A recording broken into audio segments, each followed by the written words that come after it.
Hey guys, my name is Steve, and today we are going to take a look at another horrible case with you. It's pretty exciting to admit to your parents the decision to play your own wedding, but no one could imagine what happened between them. Tina Thomas was a lot more nervous than her fiancé Gabe Watson. Tina was 26 years old at the time, just like her future husband, and this was her third serious relationship and second attempt at a wedding. Her first attempt to build a family with boyfriend Scott McCulloch ended in failure. No, the relationship between young people was just fine, but Tina's mother was against this wedding, and Scott himself. She did not like him. There were no specific claims, but like every mother, she wanted a better and happier life for her daughter. And Tina herself at that moment was still very young. For this reason, the couple soon parted. The mirage of a joint future melted away. The second attempt with Stan Marks also failed. Here, Tina's parents did not play any role. The couple could not overcome the first 3-year crisis, and they parted by mutual consent. Finally, on Christmas Eve at a party of friends, Tina meets Gabe Watson. We can't say it was love at first sight. On the contrary, the relationship was built more as mutual support for each other after a recent breakup. Yes, perhaps this is not the most joyful reason to start building a new relationship, but 2 years later, Gabe proposed marriage to Tina. Tina, having learned from bitter experience, said she agreed but couldn't do it without parental blessing. In 2003, Gabe decided, like a real prince, beautifully and romantically appealed to the parents of his chosen one. As they sat down for dinner on February 15th, Gabe was a bundle of nerves, ready to talk to Tina's parents about marrying their daughter. Tina's parents, who had seen Tina go through 2 failed relationships before, were curious but cautious. Gabe spoke from the heart, explaining how he and Tina found comfort in each other after recent breakups and how their connection grew stronger over time. Tina's mom, once skeptical, could sense the sincerity in Gabe's words. She saw that this was more than just another relationship. It was a bond that had survived past heartbreaks. By the end of Gabe's heartfelt talk, Tina's dad, who had just returned, smiled and raised his glass, giving his approval for Gabe to be part of their family. The evening, which had begun with uncertainty, was about to end with the promise of love and a bright future for Tina and Gabe. But something odd had already happened in between. During the dinner, when Watson voiced his decision to live with Tina all his life, hand in hand, the father of the bride asked a seemingly simple question to the groom. Does he love Tina? Gabe stammered like a schoolboy, but never answered. His father considered this reaction to be a common embarrassment among strangers. Then he asked his daughter the same question. Surprisingly, Tina did not answer this question directly either, but began her speech by saying that she was afraid of being alone at the age of 26. The father thought for a while and blessed the young ones. The father felt better after hearing Watson's sincere words. He realized that love, like the ocean Gabe wanted to explore, had different sides that needed courage and understanding. And so, the night continued, with blessings, and the hope for a future filled with the ups and downs of love and commitment. Preparing for a wedding takes a lot of time and effort, and while Tina was thinking about her outfit, her guests, and the whole wedding, Gabe was only planning the honeymoon. He didn't care at all how his future wife wanted to spend her vacation. He had already decided everything for her. His plan was to go to the Great Barrier Reef, which is located in the Pacific Ocean near Australia, and go diving there. First of all, to look at the sunken ship, the Townsville Titanic, which sank back in 1911. The problem was that Tina, unlike Gabe, wasn't into diving. Yes, he took her scuba diving in the pool sometimes, in calm water, under the supervision of lifeguards, but no more than that. Gabe himself was an experienced scuba diver. He was completing a rescue diving course and had over 50 dives to his credit at the time. And of course, it wasn't in a pool. If you don't learn to dive by our honeymoon, I'm warning you right away. You're staying home, walking the dog, or pruning roses in the garden. You're not going anywhere with me, said Gabe. Tina had no choice. In fact, Gabe even took out a loan to buy her own equipment and pay for her fiancé's classes. The first instructor Tina had taken lessons with was disappointed in her skills and even warned Gabe that his fiancé had absolutely no skills for open ocean swimming. A furious Gabe wouldn't listen to the diving instructor, accusing him of being the one who couldn't explain, and refused to continue the class. The second instructor rather quickly gave Tina a credit, although then he noted that Tina does everything from under the stick solely to please her future husband. On October 11th, the young couple finally got married, and after 2 days, Tina and Gabe flew to Australia, spending $10,000 on a trip that Gabe gave them for the wedding. It should be noted that Gabe devoted part of the honeymoon to Tina. They walked around Sydney, visited the Sydney Aquarium and the zoo. Tina was excited, but the closer they got to going to the Great Barrier Reef, the sadder she became. However, when they got closer to the clear waters of the Great Barrier Reef, something surprising happened. Tina, who was unsure about diving, became fascinated by the colorful sea life and the amazing underwater world. Gabe noticed her change in mood and decided to try a different approach. Instead of pushing her to dive deep, he suggested a gentle snorkeling experience. Tina agreed, and as they floated among the coral gardens, her initial fear turned into pure amazement. The Great Barrier Reef, with its many colors and diverse marine life, became a place where Tina discovered a new love for the beauty under the water. The couple's journey, which started with a diving challenge, turned into a memorable adventure that brought them closer in the world's largest coral reef system. On the morning of October 21st, they flew to Townsville, and in the evening, boarded a boat to one of the most beautiful places on Earth and every diver's dream. After a while, employees of the diving company will tell you that, in fact, the couple did not look like experienced divers. Even Gabe, who had graduated from courses and had experience behind him, could hardly understand the equipment, as if he saw it for the first time in his life. But nevertheless, it was he who helped Tina to pass the exam before diving, although such a test should be conducted separately. When the instructor offered Tina his help underwater, she refused. It was also noted in the dive log that there was a strong current that day, and this moment in history should not be missed or glossed over.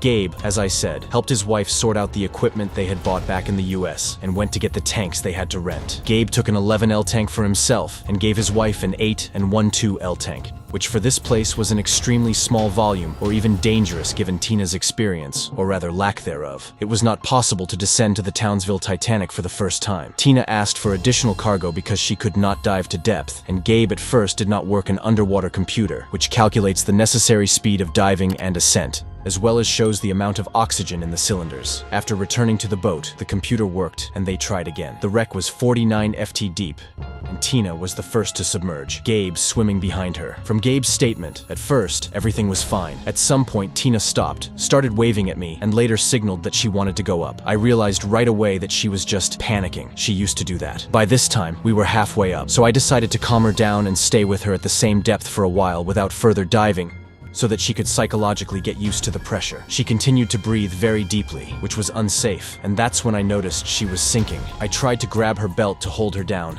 but she swung her arm so hard that she knocked the mask off my face, while I was putting the mask back on my face, though it didn't take long. Tina was already too far away from me. For a while, I tried to swim to her, but I was unsuccessful. Then I decided to return to the surface to ask for help from the lifeguards. On the way, I met another swimmer with a narrow-set eye, but he paid no attention to my signs for help. Yes, there were 2 Asian men with them at depth, but neither of them confirmed Gabe's words about his request for help. Later, when the police took underwater computer readings, they confirmed that Gabe did try to swim after his drowning wife for a while, but eventually gave up the attempt very quickly. Although the ascent to the surface itself was not an emergency, on the contrary, Gabe surfaced as instructed, stopping at each acquired depth level. As for the other divers, each of them, when questioned by police, claimed that Gabe could have saved his wife, but he simply did not. In addition, this tragic incident occurred at the very beginning of their dive, and therefore, Gabe had enough oxygen in his tanks to swim to the bottom and return back to the surface. The rescuers on duty on the ship, as soon as they realized what had happened, immediately went in search of Tina and found her very quickly, but unfortunately, it was too late. As they looked into Tina's tragic drowning,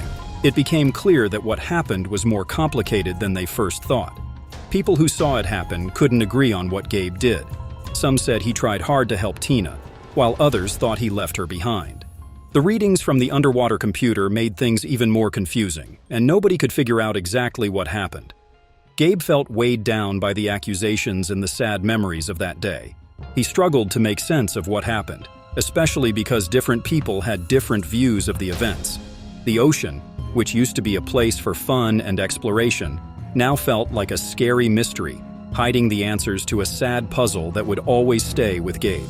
Tina was lying on her back with her eyes open under her mask at a depth of 82 ft. Her body was immediately lifted up, and on the deck of the yacht, they gave her artificial respiration for about 40 minutes, but to no avail. Tina died. Gabe all this time did not come close to his wife, but only stood somewhere aside and, according to witnesses, naively sniffed at his nose. The same employees of the company said that the young man, on the way to the shore, smiled at and even played cards with other passengers. Gabe denied this in court. The subsequent autopsy of Tina showed that not everything was so clear. Yes, there are no signs of obvious violent death, but there are bruises on the neck. There are traces of blood in the nostrils, which is also common at the 82T depth where Tina's body was found. There are no traces of alcohol in the blood, but there are high levels of drugs such as ibuprofen and paracetamol. Although these drugs are used in the treatment of seasickness, a small amount of fluid was seen in the lungs. The report stated that Tina died from drowning, but it is possible that she drowned while already deprived of oxygen. Tina's gear was checked by the Australian Water Police, but no malfunctions were noted.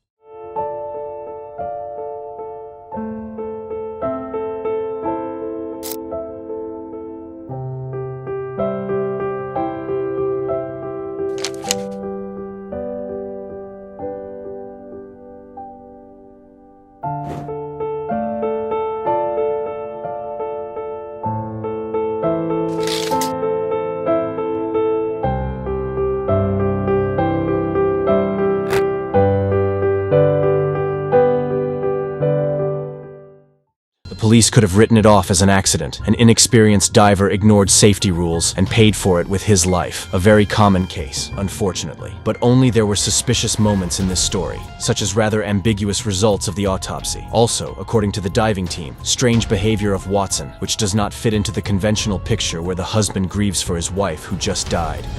All these factors did not give so easily close the case, and that's why the investigation was taking quite a long time. Gabe realized the detectives were digging for him. In addition, Tina's parents did not want to accept what had happened as a tragic accident and wanted to see their son-in-law in the dock, if not as the murderer of their daughter, then at least as a man who had not helped her. As they looked into what happened to Tina, there was a lot of uncertainty. Gabe, in the middle of all the guessing, felt the weight of suspicion on him. The bruises on Tina's neck and the strange mix of drugs in her system added to the mystery. Tina's parents, unable to believe their daughter's death was just an accident, wanted someone to be responsible, turning their sadness into a search for fairness. Gabe knew detectives were watching him closely, facing not only the loss of his wife, but also the possibility of a legal fight that could make things even harder. The mysterious circumstances around Tina's death turned what should have been a happy time into a confusing mess of questions and doubts that wouldn't go away. During the first interrogation, the police noted that the suspect was in shock, crying and laughing, twitching nervously, asking to call his father, who complained of pain in his ears and begging him to tell his wife's parents about the tragedy. Late at night, Gabe was released. He went to the yacht that belonged to the company that sent them to the reef and asked them for a night's lodging, arguing that the trip was supposed to last 2 days, but because his wife had died, they had only been there for 24 hours. He also asked for a refund of half of the cost of their dive. In fact, he never got to see the sunken ship. On October 24th, Gabe's mother flies to Townsville to support her son and help him find a lawyer. That same day, at Gabe's request, they go to the morgue. Gabe wanted to see his wife one more time. Because the husband was still considered a suspect, the morgue employee called the detective who was in charge of the case. In theory, Gabe could have hidden some evidence, but the grief-stricken husband only cried, held his wife's cold hand, and begged her forgiveness, not realizing at all that the police officer was standing outside the door at the time, recording him on a tape recorder. "I didn't mean to hurt you." These are the words Detective Lawrence later uses against Gabe in court. Then, at the morgue, "You told Tina you didn't mean to hurt her. What did you mean by that?" Lawrence will ask his question. The story of Gabe's sore ear was repeated again as he was traveling home with his wife's body. During a layover in Oakland, he sought medical attention on the airport grounds and was held there for evaluation. According to the investigation, this was done on purpose to avoid seeing Tina's father. However, the divers will confirm this. Ear problems are a fairly common ailment among divers. Tina's funeral was held on November 5th, where Gabe still had to meet with the deceased's father. Gabe, almost in full view of everyone, took off his wife's wedding ring, putting it on his ring finger over hers, as well as earrings, which he immediately handed over to his father-in-law. Watson and the Thomas family never crossed paths again that day. Later in the trial, Gabe would be asked the question, "Did you really take your wife's jewelry off during the funeral?" Gabe will only smile and shrug. "I don't think I could have done it." Later, everyone had different opinions about Gabe. Some said that this chubby, funny man was quite a kind man. Some, on the contrary, called him a tyrant and a desperate person. But they all agreed on one thing. Gabe and Tina were not happy, or at least they didn't seem to be. After Tina's funeral, people couldn't figure out what to make of Gabe. The way he took off Tina's wedding ring and earrings in front of everyone at the funeral made it stick in people's minds. In the courtroom, a big question hung over everything. Did Gabe's strange actions show regret, not caring, or some complicated feeling that was hard to understand? People had different opinions about Gabe, and it was tough to figure out who he really was. especially with all the sadness and unanswered questions about Tina's sad end. The trial would be a close look at everything Gabe did and said, trying to uncover the hidden parts of a marriage that seemed troubled. The mystery of whether Gabe and Tina were happy or not continued to confuse those looking for answers, leaving a lasting impact on their tough journey. Tina's friends confirmed what she told her father at a family dinner on February 15th. Her union with Gabe was just a way to avoid dying alone, and that fear had led Tina to die on the seabed. Also, the victim who died shortly before their honeymoon confessed to a friend that her husband dragged her by the hand to an insurance company, where he forced her to insure his life at a higher interest rate in case of death and put his name in the beneficiary column. This testimony was checked through the insurance agent, and he confirmed everything. The cab driver who drove the newlyweds to the yacht was also questioned. Tina cried the whole way, but her husband paid no attention to her. Finally, Tina's friend Amanda Phillips told another story, and it became clear what the couple's relationship was really like. This damn jerk videotaped Tina urinating in the bathroom, and then edited it and put it in a tape of them celebrating Christmas. That would have been okay, but he turned it on at a general viewing with a full house of guests. He laughed like a horse while everyone twiddled their fingers around their temples and tried to explain to him that it was a very low act. I was clutching crosses on my fingers so Tina wouldn't get the idea to marry him. While removing jewelry right during a funeral may seem like a frightening and denunciatory act on Gabe's part, during the trial in 2008, the jury was shown an extremely disturbing footage of Watson visiting Tina's grave, taking all the flowers from it and carrying them away. They were later found in a nearby trash can. Tina's father noticed the missing flowers, and to find out the thief, he set up a hidden camera in the next row, among the monuments, but he never expected to see Gabe on the tape and was outraged by such an act in court. Gabe's defense was that he and his wife had discussed the death of one of their own on an extreme honeymoon, and the lack of flowers on the grave was her request, which sounded very strange and unlikely. There's no telling how long the search for evidence would have dragged on if the cops had put on the exact same gear the newlyweds had and hadn't tried. To stage that incident, Gabe said Tina drowned while he was trying to put a mask on her face. It turned out it was impossible to put the mask on underwater by yourself, unless you used another source of air. In this case, Tina's oxygen.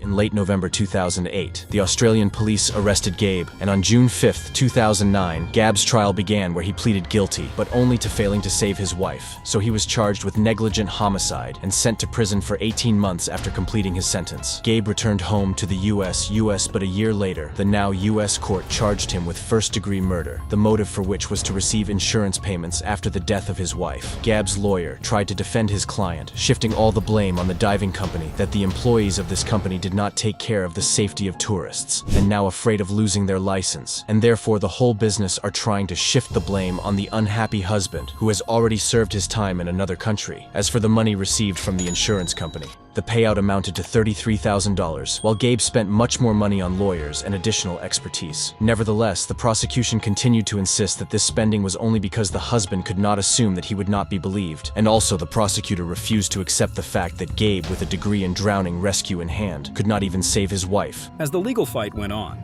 it was clear that Gabe was facing a big financial burden. The insurance money he got was way less than what he had to spend on lawyers and other costs. Even with this financial struggle, the people against Gabe kept arguing that his spending was a deliberate attempt to hide a bad plan. They wouldn't consider the idea that Gabe, who knew a lot about saving people from drowning, might have just failed to save his wife. The courtroom drama happened with different stories going on, and Gabe found himself caught in accusations, money troubles, and a never-ending quest for justice that seemed harder to reach with each trial session. When Gabe had his say, he addressed the jury. It's been 7 years since the tragedy, and there hasn't been a day that I haven't thought about. That terrible day the public has pounced on me, blaming me for my wife's death, calling me a murderer. There wasn't a single person who looked me in the eye and said, yes, I understand how bad you feel, but it's not your fault. On the contrary, everyone just wants me dead. And here I can only understand my late wife's parents. Yes, they will never forgive me no matter how much I kneel before them and no matter how much I beg their forgiveness. You often hear the phrase, I can't imagine what it's like to lose a child, but I've never heard anyone say, I can't imagine what it's like to lose a wife, especially on a honeymoon. If I can be accused of anything, it's that I didn't make enough effort to save Tina, but I've already received my punishment for that. Perhaps you all would have been satisfied if I had drowned with my wife then 7 years ago, but I was afraid to die, afraid I wouldn't be able to rise from the bottom to the top. I just wanted to live as I still want to live now. No evidence of Gabe's guilt was presented to the court. The jury found Gabe not guilty. What do you guys think? Is Gabe guilty of Tina's death? Thanks for watching, guys. That was Steve with you. Don't forget to like, subscribe, and hit the bell icon for more content like this. Until then, see you in the next video. Take care.